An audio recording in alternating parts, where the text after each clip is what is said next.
The real Independence Day. I'm Jeff Stein with today's Iowa Politics Report. Tomorrow, July 2nd, could quite easily have been proclaimed United States of America Independence Day. It's not, of course, but it helps explain why I am such a stickler on calling it Independence Day as opposed to the 4th of July.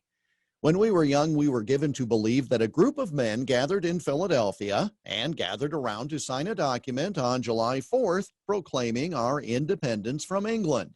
After all, there are famous paintings to that effect. The Continental Congress declared its freedom from Great Britain on July 2nd, 1776, when it voted to approve a resolution submitted by Delegate Richard Henry Lee of Virginia, declaring, quoting now, that these united colonies are and of right ought to be free and independent states, that they are absolved from all allegiance to the British Crown, and that all political connection between them and the state of Great Britain is and ought to be totally dissolved. John Adams was one of the delegates, and the future president was certain that July 2nd would be remembered fondly. He wrote, "I am apt to believe that it will be celebrated by succeeding generations as the great anniversary festival. It ought to be solemnized with pomp and parade, with shows, games, sports, guns, bells, bonfires, and illuminations from one end of this continent to the other from this time forward forevermore." He was right, but just not about the date. You see, after voting for independence on July 2nd, the Continental Congress then needed to draft a document explaining the move to the public.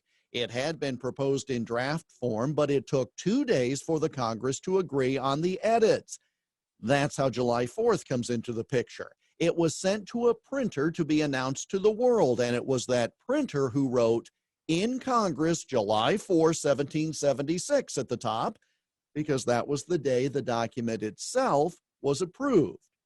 Approved, but not signed. Most signed it a month later on August 2nd, but some did not sign until the next calendar year. One historian wrote 2 decades ago that the 1-year anniversary almost went unnoticed. She claims that quite literally on July 3rd, it sort of just occurred to members of Congress that it had been about a year, and they figured since the document said July 4th, that should be the date to mark. In the last letter he ever wrote, Thomas Jefferson spoke in 1826 of the importance of the day.